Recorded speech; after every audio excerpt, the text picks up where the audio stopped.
E aí galera, beleza? Sejam bem-vindos a mais um vídeo aqui no canal. Pessoal, ontem a Xiaomi fez a festa de quem gosta de fotografia e a festa de quem esperava um carregamento ainda mais rápido, a festa de quem finalmente, após anos, no Mi 11 Ultra e no Mi 11 Pro, você tem proteção contra água. Bom, vou falar nesse vídeo sobre o Mi 11 Ultra. A Xiaomi lançou um monte de variante. Mi 11i, Mi 11 Lite, Lite 5G, já tinha o Mi 11, enfim. Eu vou falar do Mi 11 Ultra nesse caso aqui, que é o cara que traz a câmera espetacular. Mas antes de começar a falar disso aqui, vamos bater palmas para duas grandes pessoas, empresas que são responsáveis por essa câmera do Mi 11 Ultra ser top. Boa parte do porquê o Mi 11 Ultra tá lá no top do DxOMark, para quem não sabe, tá sabendo agora, ele sim conseguiu agora atingir o topo do DxOMark, ficando acima do Mate 40 Pro Plus, que olha, eu vou falar para você, se você conhece quem tem, parabéns. É tipo aquele smartphone que existe, mas você não sabe quem tem. E aliás, o Huawei, nos últimos tempos, muito pouca gente tem comprado, justamente por não ter os serviços do Google. Bom, 143 pontos de média lá no DxOMark, se eu não me engano, 147 pontos lá no topo de fotografia, 100 pontos eu acho que foi para zoom, 117 para vídeo. E boa parte disso aí, a gente tem que bater palmas para a Samsung, para o sensor de 50 megapixels da Samsung, o GN2. Esse sensor tem 50 megapixels, 50, tá? É muito megapixels? É. Mas vocês lembram, quem me acompanha, de 2, 3 anos atrás, que eu já falava isso? Quando a Xiaomi lançou o primeiro sensor de 108 megapixels nas suas câmeras, que também era um sensor Samsung e que também a Xiaomi foi tipo cobaia, porque a Samsung lançou o sensor, mas só veio depois utilizar os 108 megapixels, que veio primeiro no Xiaomi. E dessa vez a mesma coisa. Ela lançou o sensor e a Xiaomi está utilizando pela primeira vez. Esse sensor tem praticamente quase 1 polegada inteira. É 1/1.12. É um sensor muito grande, já por natureza, com 50 megapixels e com pixels do tamanho de 1.4 microns. Isso é bem grande e ele ainda consegue fazer aquela mágica do pixel binning, que é juntar os pixels para entregar mais luz. Então esse pixel de 1.4, fazendo essa junção com essa tecnologia, ele pode chegar a 2.8 microns, que é um tamanho gigantesco. Além do sensor ser gigante, fazendo isso você deixa os pixels ainda muito maiores para poder captar muita luz. Esse sensor é muito promissor e acho que ele é um dos grandes responsáveis pela Xiaomi estar alcançando o topo do DxOMark nesse momento.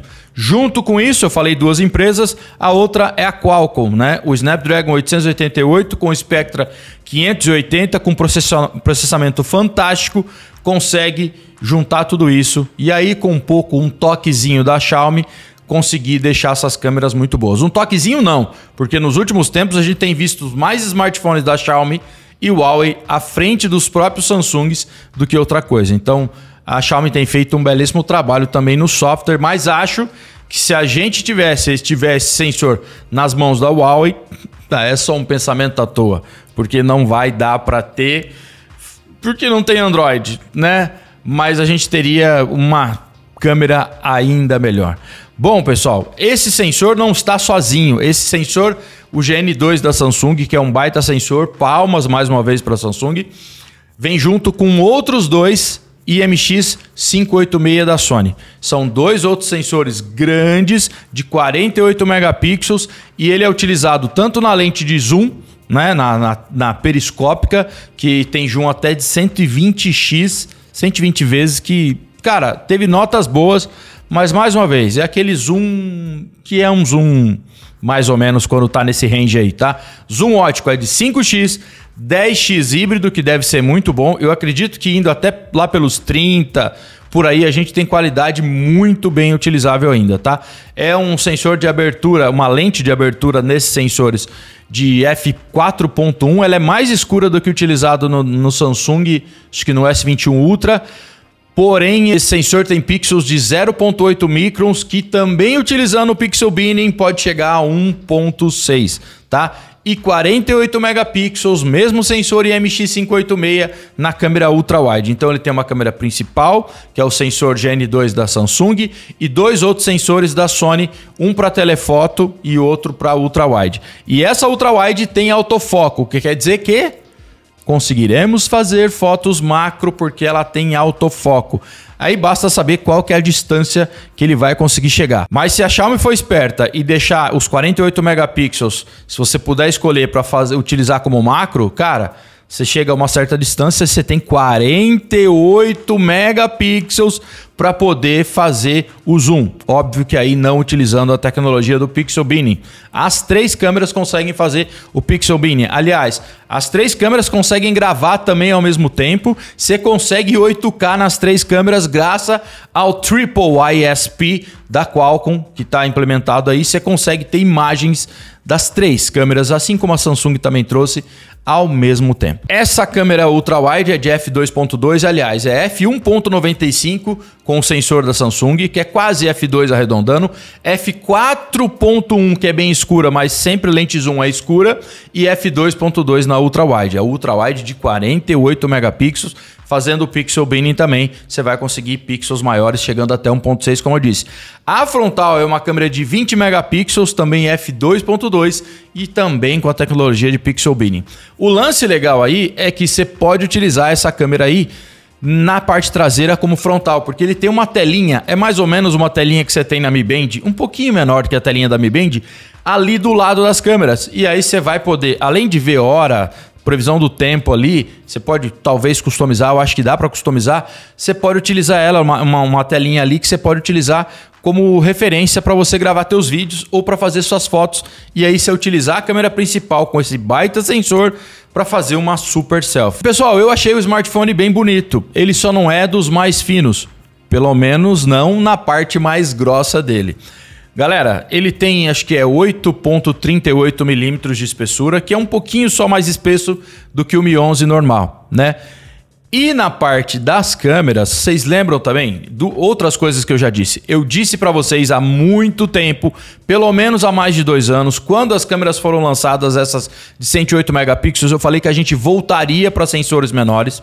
Já está acontecendo, a gente vai ver ainda a câmera sendo lançada com 108 megapixels, acredito que até durarem os estoques de sensores feitos aí, e a gente vai começar a ver esses outros sensores serem utilizados e faz mais sentido. Essa é uma das coisas que eu já tinha dito no passado. Mas voltando para o pensamento no começo que eu falei da espessura do dispositivo, que é 8.38 milímetros e na parte mais fina, a parte mais grossa, eu acredito, eu não vi ainda nada disso mensurado aí, não vi se teve isso mensurado, aliás, mas a parte do camera bump, aquela parte traseira onde fica as câmeras, é muito alta. E aí não tem mistério. Eu comecei explicando sobre o sensor de 108 megapixels porque ele deu problema. Lembra que lá na Samsung, a própria fabricante teve problema, teve que fazer atualizações no S20 Ultra por conta do sensor. Cara, o sensor já era grande, de alta contagem de megapixels, e você precisava de mais espaço para aquele sensor, tá? Esse sensor é um sensor grande de 50 megapixels, menos da metade da contagem de pixels, mas ainda assim o maior sensor que a gente já viu em uma câmera de smartphones, e ele precisa de espaço. Então, eu acredito que aquela parte traseira, dá para ver nas fotos, nos vídeos, que é bem grossa. Pelo menos, se a gente for bem conservador aí, esse smartphone deve ter, somando a parte do corpo, mais aquela parte ali extra, onde ficam localizadas os houses das câmeras, deve dar mais ou menos 1,5 cm. Eu tô chutando, pode ser menos, mas eu acredito que com menos que isso você não conseguiria gerar imagens sem gerar grandes problemas no sensor, tá? Se eu não estou muito enganado, quando a gente tinha lá atrás, há muito tempo, o Nokia 808 por view, ele tinha quase 2 centímetros de espessura. Era bem largo, né? Se eu não estou louco, vou pesquisar, mas era bem largo. Então, se a gente pensar que esse dispositivo tem um sensor grande, cara, é 50 megapixels, 1.4 microns os tamanhos dos pixels, então precisa de espaço físico para gerar, captar a imagem e a imagem gerar e atingir isso no sensor. Então, pessoal, a gente vai ver. Eu já disse há anos isso aí e a gente vai ver essa volta desses sensores para um tamanho normal. Eu nunca achei que a gente deveria ter saído dos 12 megapixels. A chegada aí desse pixel binning, né, que a Samsung faz até combinações de 9 pixels. A Samsung e a Huawei, cara, fazem combinações de muitos pixels para gerar imagem. É um negócio legal. Para quem quer uma imagem de alta resolução, beleza, serve, mas acho que faz muito mais sentido um sensor com menos contagem de megapixels, não estou dizendo menor, menos contagem de megapixels do que um sensor com altíssima contagem de megapixels e mais difícil de gerenciar isso para deixar uma imagem de qualidade boa. E falando da volta do sensor menor, a gente tem a volta de outra coisa muito aclamada, que a Samsung era campeã nesse negócio com os dispositivos Galaxy, que era o sensor Dual Pixel para fazer o autofoco, tá? Com essa chegada das câmeras de 108 megapixels, a gente continuou com o foco PDAF e teve a implementação de foco a laser para ajudar na focagem. Com esse sensor menor, a gente tem a volta do Dual Pixel Pro, que promete ser ainda mais rápido e mais eficiente do que o Dual Pixel de primeira geração. Então a gente volta com o Dual Pixel. Cara, a tecnologia Dual Pixel para focagem, que tem nas Canons também, cara, é animal, foca muito bem e ela tá de volta agora com o Dual Pixel Pro.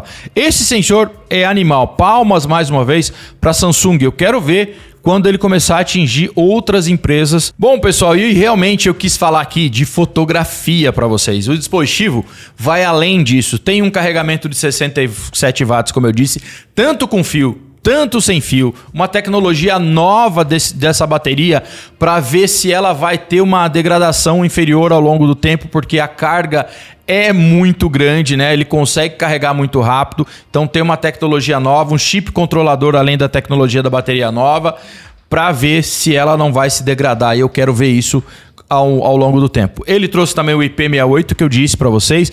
Tem só uma versão que vai ser vendida globalmente, que é de 12 GB de RAM, 256, e lá na China, se eu não me engano, vai ter versão também de 8, vai ter a versão de até 512 também, de 12 512. É cerâmica, o aparelho é de cerâmica, tem o Gorilla Glass, o Victus aí na parte frontal. O dispositivo está bem mais pesado por conta da bateria ser maior, por conta da cerâmica e por conta do Gorilla Glass Victus. A tela permanece a de 6,81 polegadas. A tela não é aquela tela com aquela variação que a gente pode ver no Samsung, por exemplo, variando de 10 a 120. Então, uma tela com capacidade de 120 Hz, mas que a gente vai precisar ver se ela vai ter a capacidade de economizar energia, porque não sei não, tá?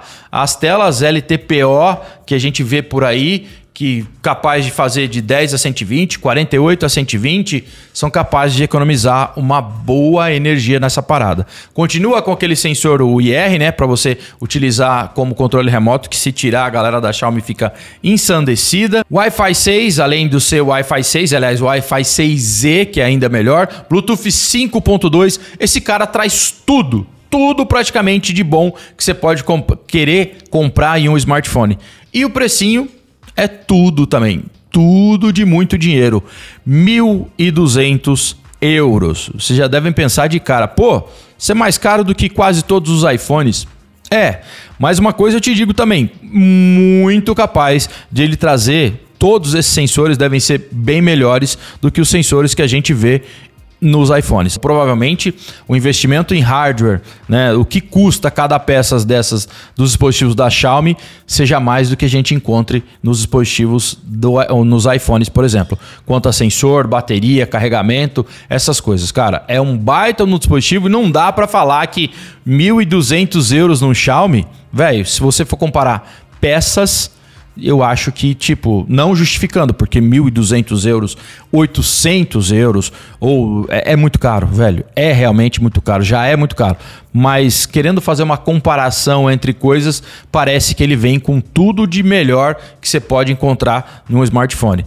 Esse lance daquela largura ali extra das câmeras atrás, eu acho que é um negócio que pode incomodar algumas pessoas. Se você colocar um casezinho, cara, vai matar e ele vai ficar bem grossinho. Mas para quem prioriza, como eu sempre digo, como eu, fotos, velho, é muito bom. Só que às vezes não faz muito sentido você pagar 1.200 euros em um smartphone desses. Às vezes dá para você comprar um smartphone mais barato, muito mais barato, e ainda assim comprar uma câmera, por exemplo, uma RX da vida da Sony, e que seja capaz de fazer fotos bem melhores e depois você passar para o seu celular e subir para a rede social. Mas para quem quer utilizar só um smartphone, e aliás, smartphone hoje, pelo conjunto geral, consegue entregar fotos melhores em certos cenários, como cenários em HDR, por exemplo, do que muitas câmeras profissionais ou semi-profissionais. Então vai um pouco do sentido da própria pessoa, do que é bom para ela, do que não é. Certamente esse bump ali, aquela parte da câmera é bem grossa e pode incomodar algumas pessoas. Não sei, talvez eu venha gravar vídeo aqui sobre os outros smartphones da linha, se a gente conseguir trazer mais para frente. Eles já vão estar disponíveis a partir do dia 2, a versão chinesa. E a global, eu acredito que ainda agora nesse mês de abril já deva surgir no finalzinho do mês, eu acho, ou por meio do mês, em outros mercados, a Europa principalmente primeiro. Beleza? Cara, eu ia fazer um vídeo falando mais umas coisinhas, mas ia ficar muito maior ainda. Eu ia falar 40 minutos aqui. Então vamos terminar por aqui.